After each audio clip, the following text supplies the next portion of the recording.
El autismo, o sea, es, digamos, hoy una de las patologías que más se relaciona con el síndrome de Asperger. Se dice que el Asperger es como la variante más leve del autismo. ¿Por qué? Porque el Asperger tiene conservadas las funciones intelectuales, verbales y la interacción social con los demás. Entonces, en ese sentido sería como el autismo, pero con un poco menos de deficiencia en cuanto a esos dos puntos de vista, ¿sí? Muchas veces pasa de que estos chicos, niños, porque esto es algo que aparece en la niñez y persiste para toda la vida, muchos, según el grado de compromiso que tienen, muchas veces pasan desapercibidos toda la vida, y como son chicos que tienen un coeficiente intelectual que no está afectado, o sea, no hay una falla cognitiva y no tienen alterada la función verbal para poder comunicarse con los demás, pasan desapercibidos y nunca nadie los diagnostica, ¿sí?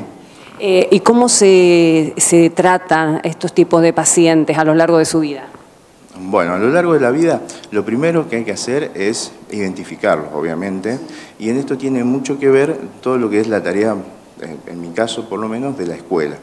En la escuela, cuando arrancan las jornadas, digamos, de integración de los niños, digamos, con la primera parte, que es la etapa preescolar, la evaluación de los docentes para ver cómo se comporta ese niño con otros compañeros con respecto al juego, con respecto a cómo el niño juega y cómo es su arquitectura de juego, si es un juego que es persistente siempre con un mismo objeto, por ejemplo, o que se aísla de los compañeros, que no le interesan los juegos en grupo. Eso ya enciende una alarma como para ver de qué problema estamos hablando, ¿sí? Estos chicos autistas son retraídos desde el punto de vista social, buscan poco la integración con los demás y le interesa muy poco el juego en grupo. Entonces desde ahí ya se lo capta y es mandado primero obviamente al pediatra. El pediatra solicita la evaluación cognitiva o la evaluación por un especialista, que puede ser un psiquiatra, un psicólogo, o puede ser nosotros los neurólogos. Y bueno, obviamente para poder llegar al diagnóstico se realiza una batería de test cognitivos, ¿sí? Y de comportamiento. Después de eso, obviamente se hacen también pruebas neurofisiológicas como los electroencefalogramas, y después, bueno, obviamente la entrevista con los familiares, cómo era el niño, cómo fueron sus pautas de desarrollo, ¿sí? A qué edad empezó a caminar, a qué edad dejó los pañales, cuándo dijo sus primeras palabras. O sea que en los dos casos lo importante es el acompañamiento, la estimulación y la integración por sobre todas las cosas.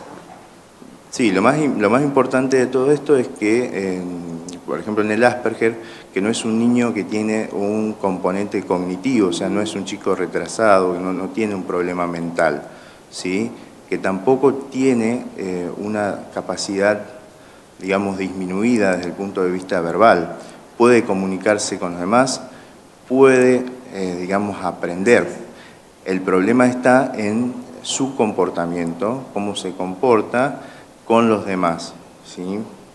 Ahí está la esfera, o sea, no tienen capacidades para integrarse con otros. En el caso de estos síndromes, ¿esto es hereditario? ¿Cómo se da la aparición de estos síndromes? Bueno, se dice que se trata de un trastorno del neurodesarrollo, o sea que neurodesarrollo, entonces nosotros tenemos que decir que esto tiene mucho que ver con el desarrollo encefálico, o sea, del cerebro del niño, ¿sí? En donde no se desarrolla como, entre comillas, normalmente lo hacen otros niños, ¿sí? Ese trastorno del neurodesarrollo hoy se cree que tiene que ver con la plasticidad, digamos, de esas neuronas. Tienen la misma cantidad de neuronas que vos y yo, pero lo que ha fallado es el mecanismo de poda de esas neuronas.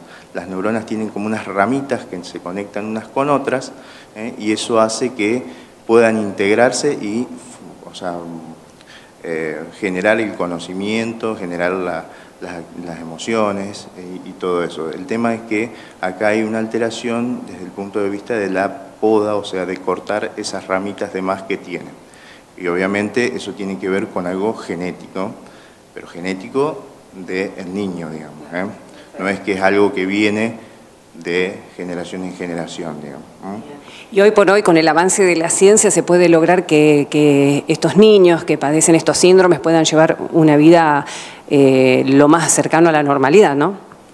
Hoy lo que se trata es la integración, se trata de animar a los padres, animar a los docentes a recibir a estos chicos y que sean aceptados en el mismo ambiente de los otros, ¿sí?